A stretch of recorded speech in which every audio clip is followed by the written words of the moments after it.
Good morning. Happy Tuesday. It's your girl, the beauty influencer. It is 8:30.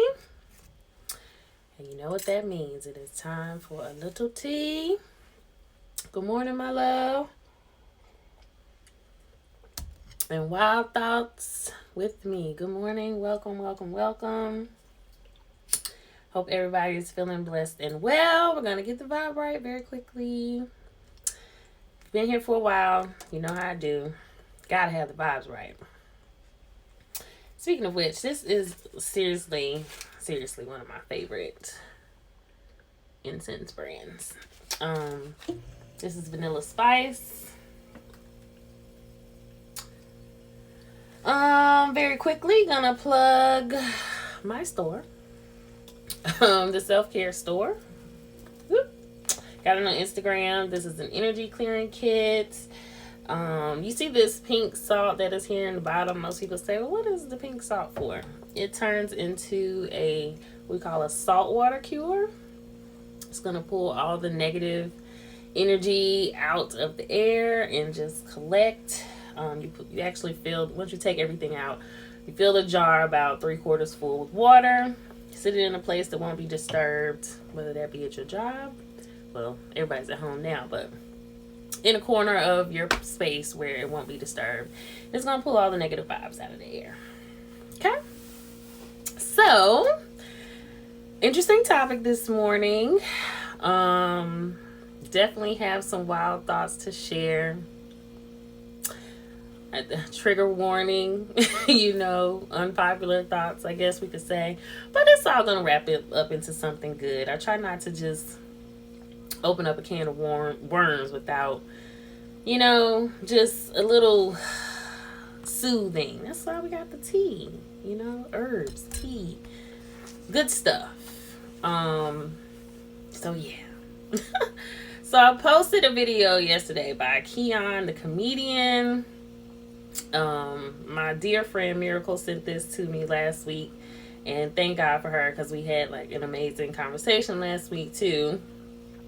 But yeah, about women having patience with men when it comes to cheating and them learning from their mistakes. Good morning, welcome. And of course, his perspective sounds very patriarchal. Sounds very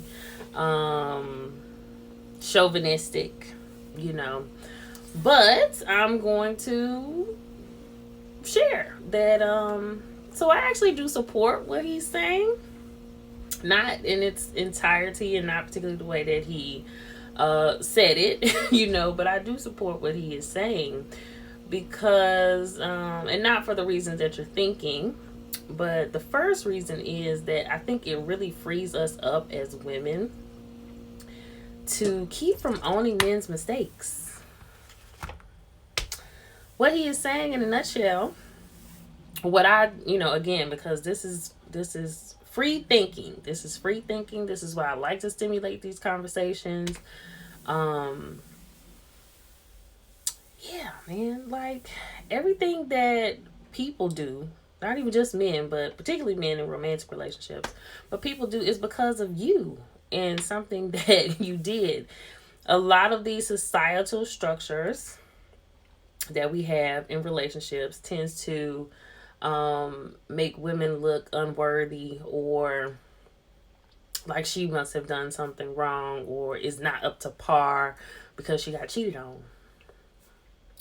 Halle Berry got cheated on. Beyonce got cheated on. Tons of beautiful women, and I'm not excusing behavior. Let's make that very clear. I'm not excusing behavior, but I am saying that I think we need to get out of this inner dialogue that because this happened, which is common, that there is some way that we have to take ownership of his behavior. What he is saying is, if you're in a relationship and you really love this person, patience, is what we're going to have. or require to kind of push through the shame, the pain of dealing with something like being cheated on. Again, yeah, I just think that it really does free women up.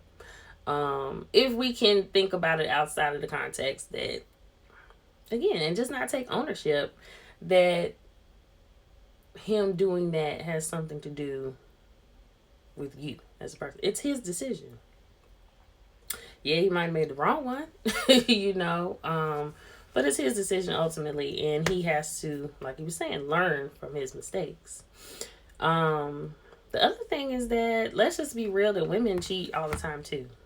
And, again, we're just better at it. We're better at hiding it, better at, I follow a guy named Terry Duran. He always has really interesting perspective, from the male point of view. And most of the time when women cheat, the men they cheat with don't want to be in a relationship with them like that.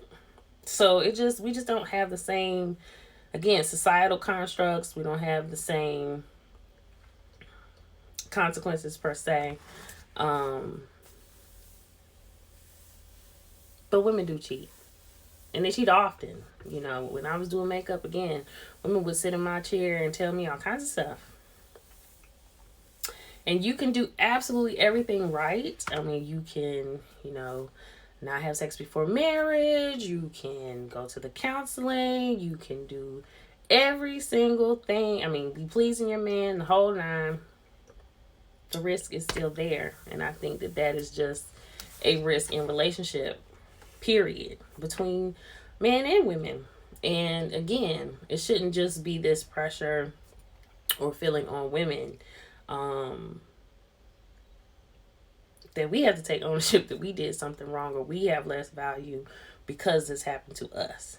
It happens all the time. It's common.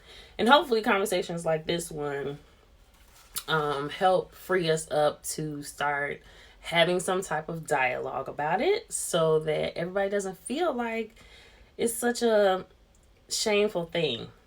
I was talking last week about this book I've been reading.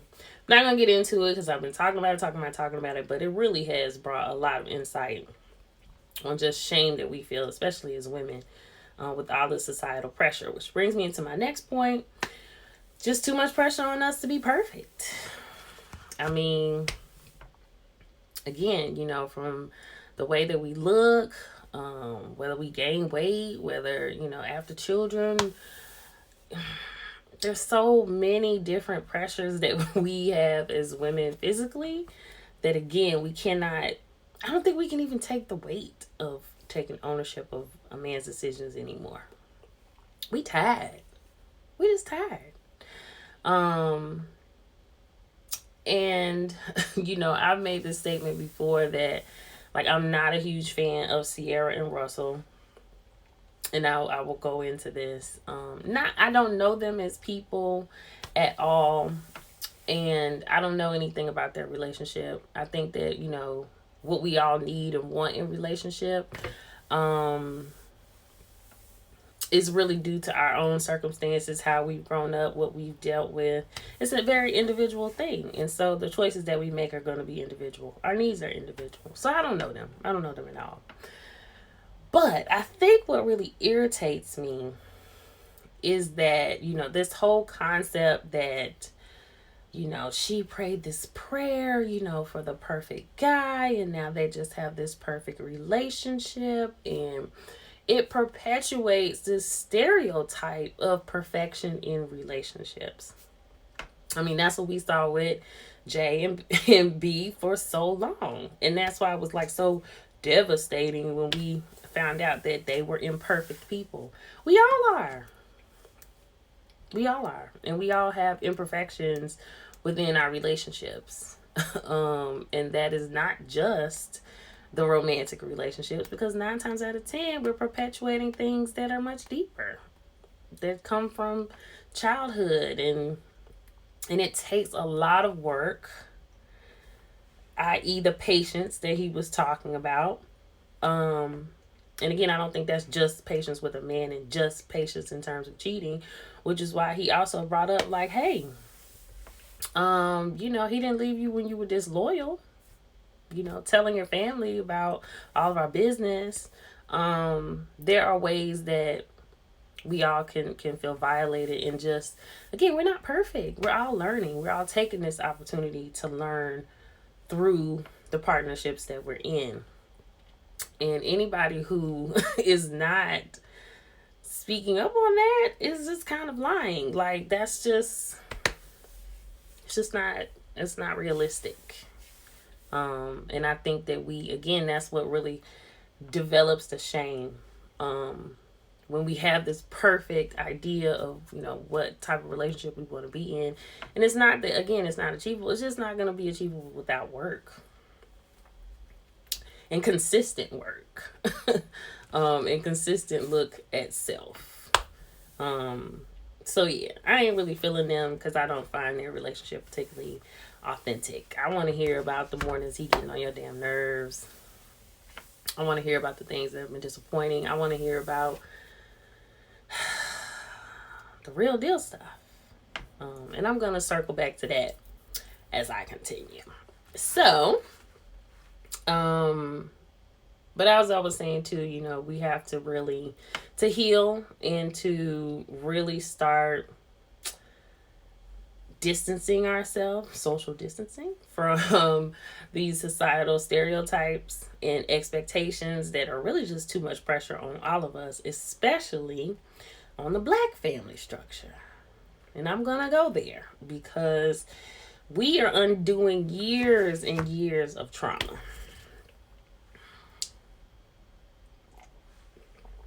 Sips tea.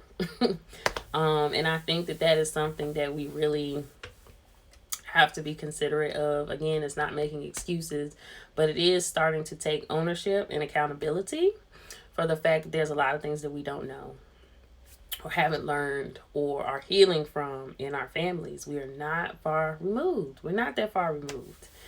And especially with this whole thing with Black men cheating, I see a question here. Part 1, why is cheating either looked down on or is accepted if it ends well? Hold on, let me make sure I'm understanding. You might have to clarify it for me.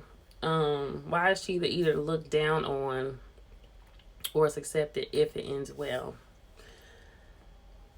Again, I think it just has a lot to do with shame, and the fact that, again, if we have a partner or someone who has made a decision on their own, which is what they did, society looks down on the person who got cheated on. It's just automatic. Well, it must have been something wrong with them. It must have. And then there's just shame that comes with that. So, but if it ends well and the people are able to, again, have what I call resolution skills to move forward in some type of way, then, you just busted up the society expectation, did you not? You're going to be rewarded for that. So, nobody wants to lose. That's just what it comes down to at the end of the day. Nobody wants to be the loser. And that's not just a relationship thing. That's across the board. Which will bring me to my next topic of men and women don't have the same value system. And I think that is another thing that we just underestimate all the time. That, men see themselves valuable the way that women see them, and vice versa. And you can debate me on this, question me on this, whatever you like, but from my observations and my living experience, truth, women, we hold our value in our beauty most of the time, and that is, again, what this book is talking about, where it's about how young we are, how vibrant we are, and voluptuous we are, and, thin we are. the older we get, we depreciate, you know. I already talked about last week how, again, you know, you have all these societal expectations on you just as a woman, and then to be black on top of that and be poor, it's going to be a whole nother set of weights that you're just walking around with on you all the time. Good morning, love. And it sucks. So I think that, again, whenever we get cheated on, the first thing that we start to feel is that we're not attractive. We weren't attractive enough. And that's just not true. Again, I started with saying Halle Berry, you know, J-Lo, I mean, you name it. I don't think there's a woman out here who has not had that experience and understands what it feels like. In my own experience, you know, I was just grateful that I was told at one point that it has nothing to do with you.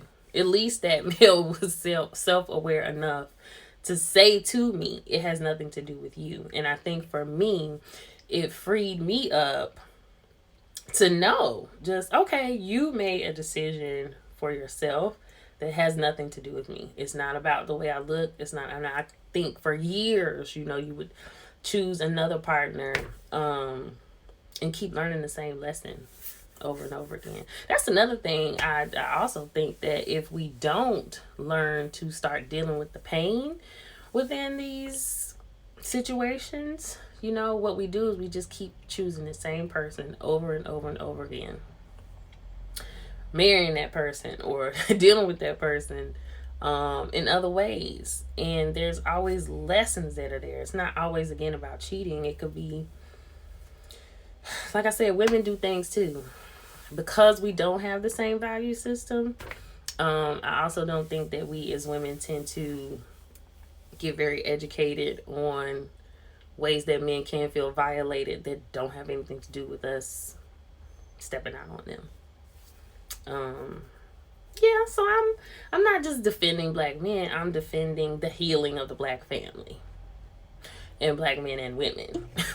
Period. Because these are things, again, that we don't get to discuss. We just choose somebody else. We just try to get the validation in someone else. And it'll be there. This is going to be short-lived. And we'll be repeating our mistakes all the time. So, anywho, I think that men hold their value in economics. You know, and a lot of times that does attribute to why they do step out in some type of way. Either they're not feeling like they're bringing enough in, or maybe they just didn't have much growing up and now you've got all this money and attention and don't really know how to balance that. There's layers to it. So ultimately, I've always said, you know, men and women want to matter. It's just what makes us feel like we matter is a little different when it comes to our value system. Women, we want to feel attractive. Unless, okay, I keep it 100 with y'all. Do I not? Okay. I think that, again, when we are people, good morning, welcome. When we are people who are considered societally attractive, whether you're a male or female, if you're a female who just attracts a lot of men, for one reason or another, it's gonna be more challenging to reject the attention at a certain point. Like, sorry, I heard somebody in there moving. And vice versa. If a man has a lot of money, you know, the options in the pool, let's just say the pool gets wider, it gets bigger. That's part of what that guy Terry Duran talks about a lot on his page, is that if you're a man who is attractive, you have your stuff together, you don't have to settle down as quickly. You don't have to choose one woman. Most of the time, that's a man who remains single and really wants to date because he has success with women. Vice versa, if a woman has success with men, she may not be as apt to settle down and want to be chose, you know, as quickly because she's being chose all the time. So again, I think just as we mature and start to really develop self-worth, self-understanding, you start to see that, again, it's not just about being attractive or how many people you attract. It's about genuine connection. I talk about connection all the time. That is something that is truly, truly rare. So, and I think, again, that is something that men underestimate very, very often, because of course they want to be attractive too. And if women are attracted to them, they might think it's because he looks like he's rich. I might just be attracted to you because you're cute. They tend to underestimate that women, I would say, the emotional manipulation of women all the time. So just how they feel valued, we want to matter, to each other. Good morning. But the way that we feel like we matter is just different when it comes to just gender roles in general. I also think that men want to feel strong. They want to feel, because of that protecting and providing, so that's why you see a lot, they start to work out, get buff. But again, what we all need in each other is going to be different, just based on, our childhoods and things that we valued growing up. So again, if let's say that you grew up in a poor, I shouldn't say poor, but finances were a big issue. Well, that's something that you're going to value a lot more, in a partner or someone that you're dating moving forward. And let's just say, and if they have a lot of those things that you value, you're going to be willing to deal with a lot more of their learning curve. Let's just say that.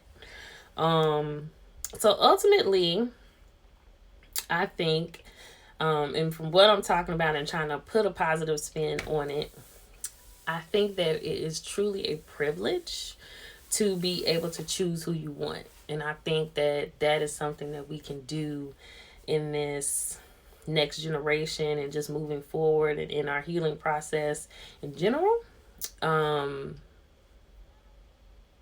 That's where our privilege can come from in the Black family structure, is that we are privileged to choose who the hell we want, not just who we have to. A lot of this might sound really bad, but again, this is free thinking. I think that white women are taught very early on how to marry, how to choose someone, how to build this lifestyle. It's not always based on love. I think that, again, romance is very, TV, film, fantasy.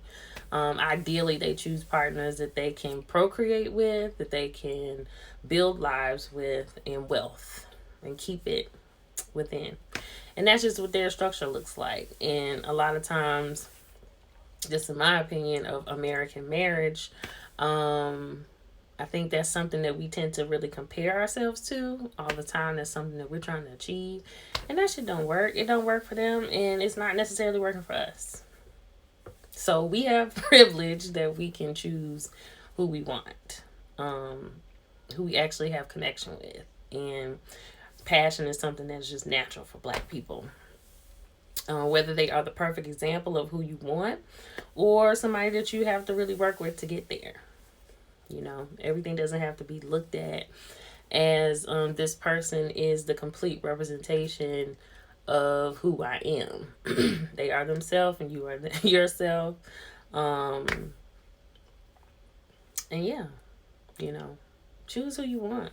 And even if you haven't, do all you can to build yourself up and become who you want. I'm huge on that. Become who you want. And that's who you attract, or either, support your partner in becoming as well. So I'm going to share some wild thoughts. I actually have two today.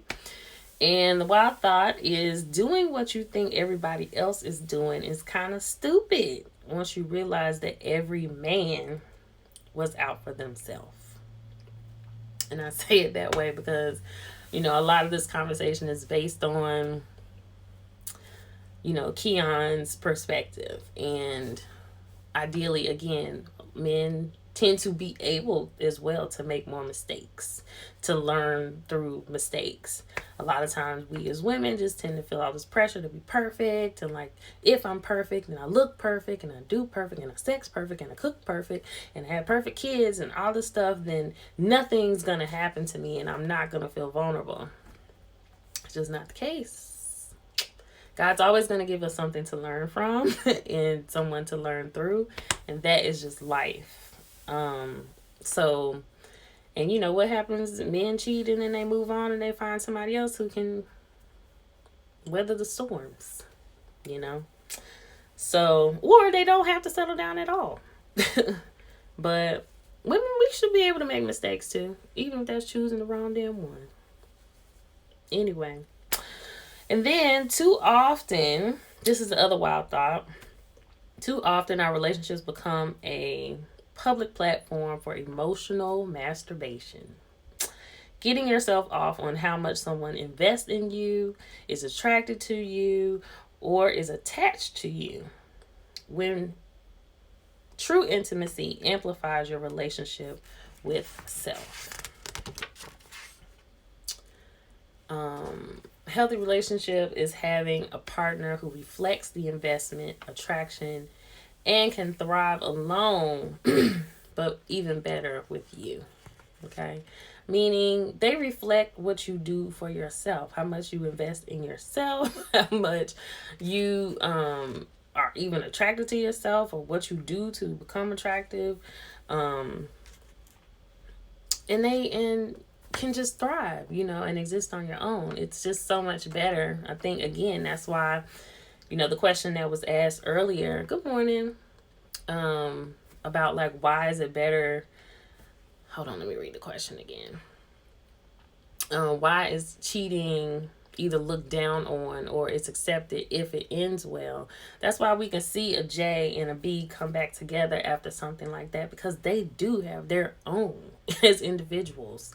She is not made by him. He is not made by her.